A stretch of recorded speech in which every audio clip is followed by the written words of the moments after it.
7억대? 20억 원. 31억.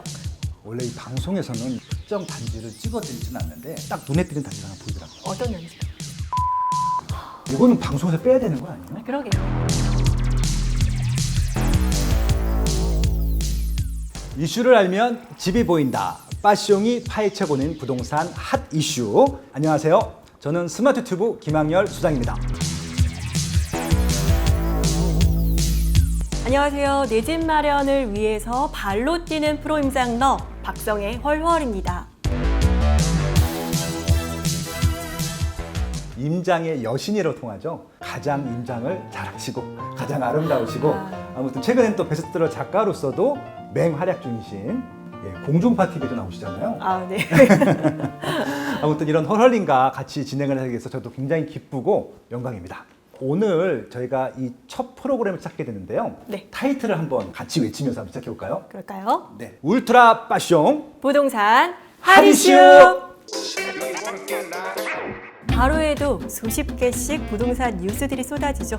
그 중에서도 한 달간 뜨거웠던 부동산 이슈들만 콕콕 집어서 구독자 여러분들에게 알기 쉽게 핵심만 브리핑해 드리도록 하겠습니다. 한마디로 알쓸부잡 알쓸부잡 그게 뭔가요? 알아두면 참 쓸모있는 부동산 잡 데이터라는 뜻인데요. 저희가 부동산계의 빅데이터를 제일 잘 공급하는, 잘 설명하는 그런 역할들을 하고 있잖아요. 그래서 오늘부터 뉴스 대신 부동산 빅데이터 이 브리핑을 한번 월간 브리핑과 섞어서 제공해 드리도록 하겠습니다. 알겠습니다. 네. 자, 그럼 6월 한 달간 어떤 핫 이슈가 있었는지 한번 살펴볼까요? 네, 첫 번째 핫 이슈는요. 공동 키워드로 한번 얘기해 보도록 하겠습니다. 대한민국 위상을 전 세계에 떨치고 있는 바로 대한민국의 건아들 와. BTS에 대한 얘기인데요. 이 방탄소년단들은 어마어마한 기록을 가지고 있어요. 네. 뭔지 아세요? 어떤 기록 가지고 있을까요? 빌보드 소셜 50라는 기록이 있는데요. 거기서 무려 102주 동안 1등을 했어요. 102주 연속 1위요. 예. 와. 그래서 여기서 저희가 유사한 숫자를 발견했는데요. 어떤 숫자일까요? 부동산에서도요. 102주 동안 뭔가 기록이 생겼어요. 어떤 기록이죠? 부동산은요. 2019년 7월 달부터 지금까지 102주 동안 어떤 현상, 어떤 결과가 나왔습니다. 이것이 102주 연속 상승을 했군요. 그렇죠. 이것이 네. 바로 102주 동안 상승을 했습니다. 전 한 번에 보고 알았습니다. 이것은 바로 서울시 전셋값이죠. 서울 아파트 전셋값 102주 연속 올랐다. 전세가 기가 막혀. 서울 아파트 전셋값 평균 6억 1천만 원 돌파. 서울 아파트 전셋값 2년간 고공행진, 임대차 입법, 전세난 가중. 이런 기사들이 계속 연일 쏟아지고 있습니다. 서초구가 지금 가장 많이 올랐는데요. 서초구에 이제 가장 인기 있는 아파트 중에 하나가 레미안 프스티지, 반포 자이 이런 아파트들이 인기가 제일 많은데 34평 기준으로 102주 전까지만 하더라도 10억 원 전후였었거든요. 근데 지금은 거의 20억 원 가까이 됐기 때문에 그러니까 102주 동안에 거의 2배 가까이 상승을 한 거죠. 서울 아파트 전세 매물 건수가 작년에만 45,142건이었다면 올해는 21,267건으로 반토막 났죠. 2019년도, 2020년도까지는 입주 물량이 많았다가 2021년도 들어서 입주 물량이 감소했는데 특히 2021년 하반기 때부터는 급감을 합니다. 여기다가 재건축이나 재개발로 인한 이주 수요가 발생하거든요. 그러다 보니까 기존에 계획하지 않았던 이주 수요까지 발생함으로써 입주 물량은 줄고 그다음에 이주 수요도 많아지고 겹치게 되니까 전세 물량들이 더 급감을 한 거죠. 거기다가 임대차 입법이 강화되다 보니까 시장에 나오는 매물 자체가 거의 없다라고 보시면 돼요. 시장은 지금 아수라장입니다. 전월세가 너무 없어요. 자, 서울은 내년에 신규 입주 물량이 더 줄어듭니다. 내년에 입주 물량이 24,423가구인데 올해보다 약 한 33.5% 줄어든 수치인데요. 역대 최저 수준이에요. 네. 기본적으로 시장에 거래될 수 있는 매물들이 많아야 되거든요. 그러니까 입주 물량이 많거나 아니면 시장에 거래될 수 있는 전세 매물이 많아야 되는데 신규 입주 물량은 2019년, 2020년 대비 33%가 줄었고요. 심지어는 내년 2022년도가 되면 더 줍니다. 거기다가 임대차 입법에다가 올해 임대차 3법까지 강화됨으로써 실질적으로 시장에 거래될 수 있는 매물은 더 줄었거든요. 중과가 되기 때문에 아마 서울 전세 시장은 더 어려워질 것이다 라는 예측이 되고 있고요. 전세 물량, 임차 물량을 구하시는 분들은요, 임차 임기 있죠? 전세나 월세 임기에 임박해서 집을 구하시면 안 되고요. 조금 먼저 시간의 여유를 두시고 1년 전 혹은 6개월 전, 최소한 6개월 전에 이런 전세 물량, 임차 물량들을 구하시는 좀 노력들이 필요하지 않을까. 평소보다는 조금 더 빨리 움직이시면 좋겠다. 두 번째 이슈는요, 빠시용님의 한숨 소리가 벌써 들리는 듯한데요. 화가 나요. 자, 분노 하시고 네네. 최근에 국토부와 서울시에서 주택시장 안전강화 방안으로 정비사업 조합원 지위양도 제한 시기를 조기화하겠다고 밝혔어요. 말도 어렵네요, 조기가. 정비사업 조합원 지위양도 제한 시기 변경 내용을 제가 간략하게 설명을 드릴게요. 네. 기존에는 투기가열지구 내에서 재건축 사업일 경우에 조합이 설립되면 그 이후로는 조합원 지위양도 제한이 되었죠. 그리고 재개발 같은 경우에는 관리처분 인가일 이후부터 조합원 지위양도의 제한이 있었는데, 이번에 변경된 그 조합원 지위양도 제한 시기와 관련해서는 재건축 같은 경우에는 안전진단을 통과하면 조합원 지위양도가 제한되고, 재개발 같은 경우는 구역이 지정된 이후에 조합원 지위양도가 제한됩니다. 좀 어려우시죠? 그러니까 결국은 이 조합원 지위양도 제한되는 시기를 조금 더 사업의 초기 단계로 앞당기겠다라는 정책이죠. 조합 이제 이 형성되기 전 단계까지도 거래하는 것들을 막겠다고 하는 것들이잖아요. 네. 왜 이럴까요? 그러니까 투기 수요를 막아보겠다라는 의도인 것 같은데요. 네. 조합원들이 10년 동안 혹은 그 이상 집을 못 팔게 되는 거잖아요. 이것들 같은 경우는 전혀 거래가 안 되는 건가요? 전혀 거래가 안 되는 건 아니고 이 지위양도에도 예외가 허용이 됩니다. 첫 번째, 안전진단 통과일부터 2년 이상 정비계획 위반이 없는 경우. 두 번째, 정비구역 지정일부터 2년 이상 추진위 설립 신청이 없는 경우. 세 번째, 추진위 설립일부터 2년 이상 조합 설립 신청이 없는 경우. 즉, 다음 단계로 나아가지 못하는 경우, 문제가 발생했을 경우에 조합원 지위 양도를 예외적으로 허용해 주겠다는 이야기죠.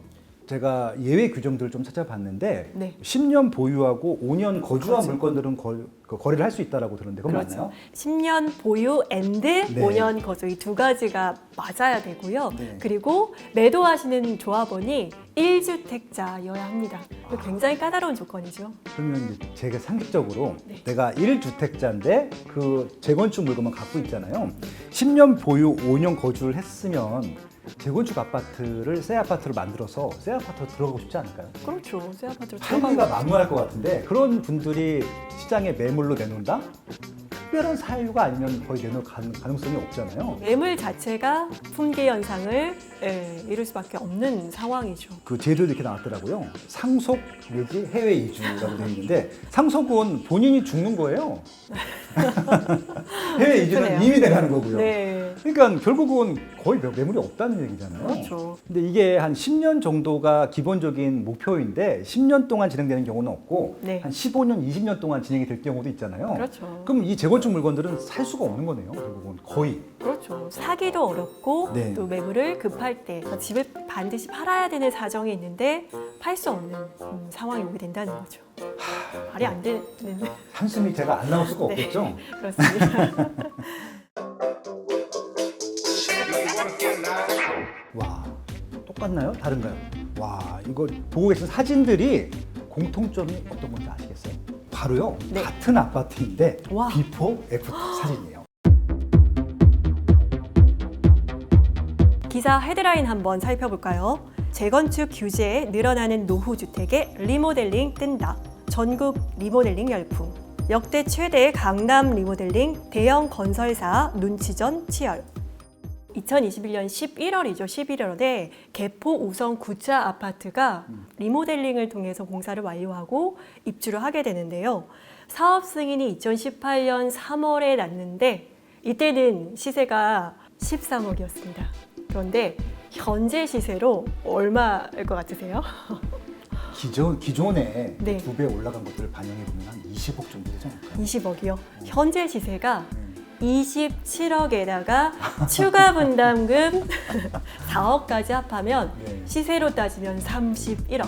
물론 이 리모델링이라는 그 상품의 변화만으로 이뤄낸 성과는 아니고 그렇죠. 결국은 부동산 현 시장의 어떤 시장 분위기, 시세 상승 이런 것과 리모델링을 통해서 신축 아파트로 새롭게 태어났다라는 여러 가지 다양한 요소가 만나서 이 어마어마한 시세 상승을 만들어낸 거죠.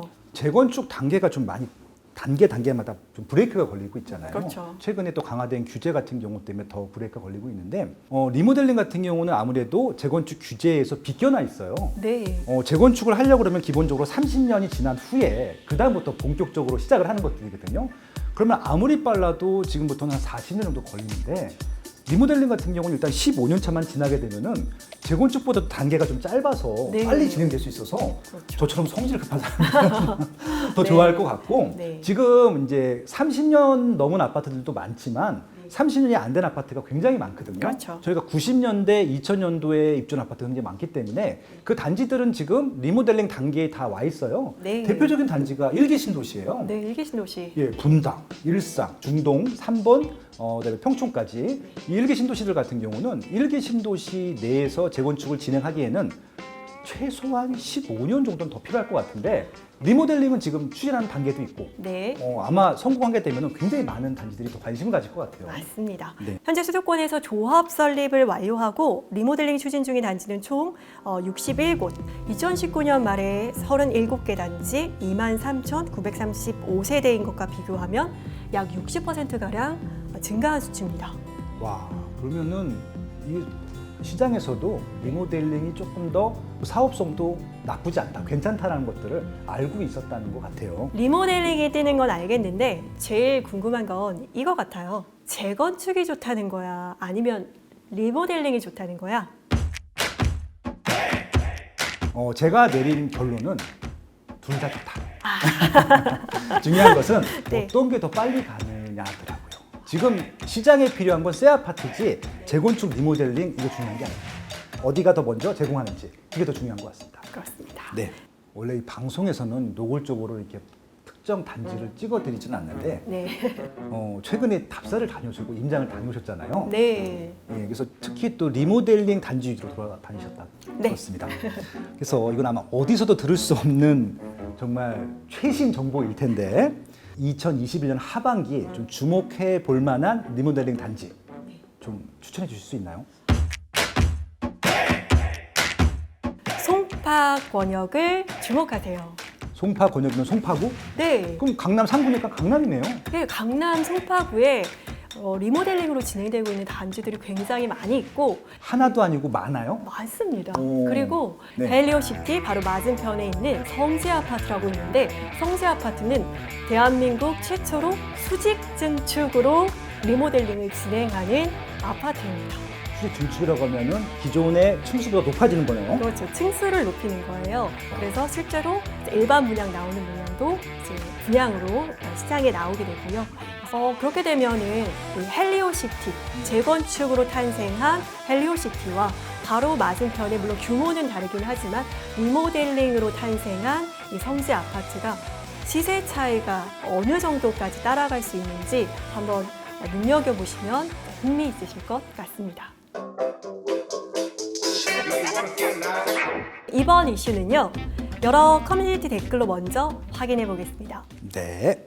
예상 분양가 보니 두근두근. 너무나 반가운 소식이네요.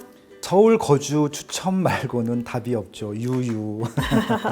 재밌는 거. 신혼에 당첨돼서 집 지어지면 초등 학부모 되겠네.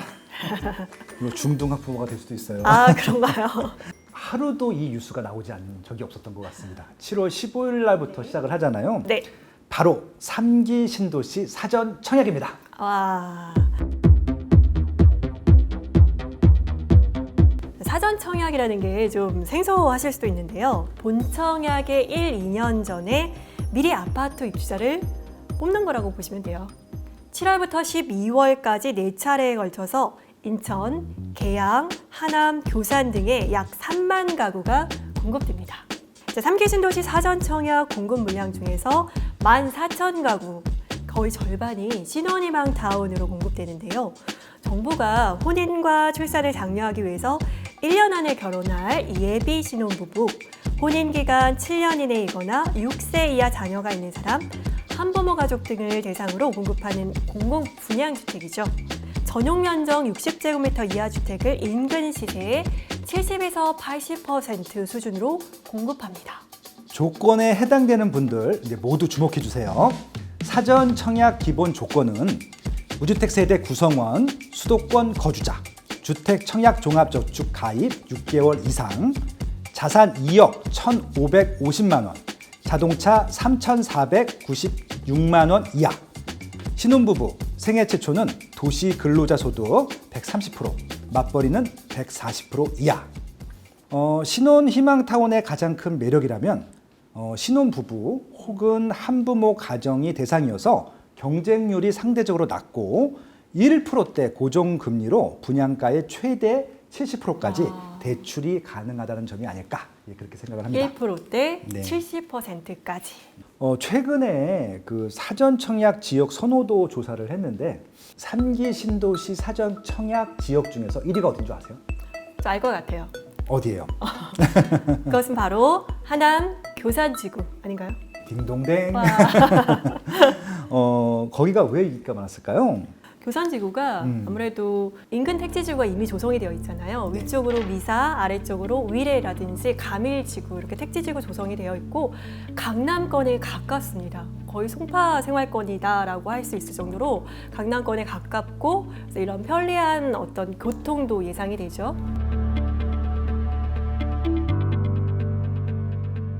자, 가장 민감하고 궁금한 질문이 아닐까 싶은데요. 예상 분양가. 정부는 주변 시세의 70에서 80% 수준일 거라고 발표를 했는데 3기 신도시 사전 청약이라는 상징성이 있기 때문에 네. 아무래도 주변 인근 시세보다는 조금은 저렴하게 나오지 않을까라는 기대감이 있습니다. 자, 여기서 잠시 분양가 무엇이든 물어보살. 자, 우리 파쇼노사님 어떻게 생각하세요? 제가 도사는 아니고요. 제가 한국갤럽 지금 스마트 큐브 여기서 어떤 일을 하냐면요. 네. 수요 조사 그리고 분양가, 적정 분양가 파악 조사 이런 것들을 해요. 도사님 맞으시네요. 그런가요? 근데 저는 이제 제 의견을 말씀드리는 게 아니라 네. 소비자 리서치를 통해서 객관적으로 도출된 가격들을 보통 말씀을 드리는 것들인데요. 제일 인기가 많다고 하는 하남 교산 신도시 같은 경우는 이제 미사 강변 도시와 가밀지구의 한 중간 정도 가격이 되지 않을까 싶습니다. 그렇게 되면은 7억대, 7억대. 8억대, 비싼 8억대. 8억대. 아마 9억은 넘지 않을 것 같고요. 그렇죠. 9억이 넘으면은 중도금 대출이 안 나오기 되잖아요. 때문에 이게 이제 서민 아파트로 쓰면 의미가 없을 것 같아서 네. 아마 8억대 정도가 나오지 않을까. 8억대 정도. 네. 그러면 1위 핵스니까 네. 2위부터 2위까지 한번 체크해 볼까요? 네. 아무래도 다 9억 원 이하에서 한 4억 원, 4억 원에서 9억 원 사이에 포지션이 쫙 될 것 같으니까요. 아마 이것들은 본인의 경제적 능력에 맞춰서 지역을 선정하시는 게 중요할 것 같다. 그렇게 좀 말씀을 드려보고 싶네요. 청약 전문가이기도 하시잖아요. 네. 특별 공급도 많이 당첨시키셨고 네. 본인도 되셨고 부모님도 당첨시키셨으니까 3기 신도시 사전 청약을 당첨되기 위한 꿀팁 네. 몇 가지만 이 자이TV 구독자들을 위해서 좀 베풀어 주시죠. 네. 대규모 택지지구는 해당 시군구 거주자 등에게 일부 물량을 우선 공급합니다. 당해가 있다는 거죠. 당해. 예. 당해가 뭐예요? 당해라는 것은 해당 시군구, 그러니까 남양주라고 하면은 남양주시, 그리고 하남이라고 하면은 하남시 이렇게 당해에 해당되는 그 구역의 주소지를 두고 있는 분을 당해라고 하는데요. 실제 거주해야 되는 거죠? 네, 거주를 하셔야 되죠. 주소지를 두시고 거주하셔야 되는데 얼마나 거주해야 돼요? 원래는 청약으로 따지면 2년 이상 거주를 하셔야 투기과열지구에서 2년 이상 거주하셔야 되는데 3기 신도시 같은 경우는 서울, 경기, 인천 모두 청약을 하실 수가 있습니다. 그래요? 네, 거주 안 해도? 거주 안 해도. 그런데 당해 신청은 불가능하신 거죠. 예를 들어서 100가구를 모집할 경우에 당해 하남에서 50가구를 먼저 선정을 하기 때문에 주소지가 당해에 가 있으면 훨씬 유리하신 거죠. 사전 청약 공고일 이전에만 주소지 이사를 하시면 거주 기간과 관련 없이 당해 신청을 하실 수가 있는 거죠. 아마 이것도 청약을 신청한 지역들이 많기 때문에 아마 특정 지역의 경쟁률하고 격차가 많이 날 것 같아요. 네, 그렇죠. 이것들도 눈치 작전을 좀 해야 되겠는데요. 그렇죠. 이 경쟁률이 어마어마한데 네. 예, 물량이 아마도 많은 쪽으로 좀 처음에는 도전을 하시면 어떨까 싶습니다. 어디가 제일 많다고 그랬죠? 왕수? 무려 3,700가구 정도 된다고 하니까 네. 아마 근데 또 이렇게 또 방송 나오고 가면 또 글로 다 몰리는 거 아닌가 모르겠네요. 그럴 수도 있죠. 만약에 혹시 이 방송 때문에 남양주, 왕수, 신도시의 청약 경쟁률이 제일 높다. 그러면은 저희 잘못이죠, 뭐 그럼. 3기 신도시는 네. 일단 사전 청약으로 당첨이 되신 이후에 다른 일반 청약을 또 시도하실 수가 있거든요. 아, 그래요? 네, 그래서 사전 청약에 당첨되신 이후에 본 청약을 기다리셔도 되시고 또 그 이후 입주까지 기다리셔도 되시고요. 다른 일반 서울 수도권에서 일반 민영 아파트에서 청약하는 이런 청약에 도전하실 수도 있습니다. 네, 3기 신도시는 믿져야 본전입니다. 무조건 넣으십시오.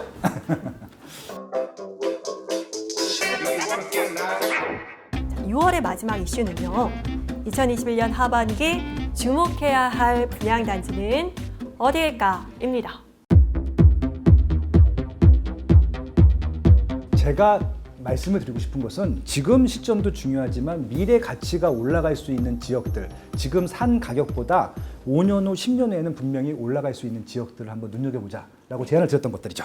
자, 우선 주목해야 할 단지 저부터 말씀드리면 네. 저는 서울 경기권을 좀 두루두루 봤는데요. 네. 자, 하나씩 근데 많아요, 근데? 굉장히 많습니다. 야, 매력적인 굉장히- 분양 단지들이 많이 있습니다. 요 방송 지금 한 1, 2분 될 텐데 여기에 순간 조회수가 엄청 올라갈 것 같은데. 네.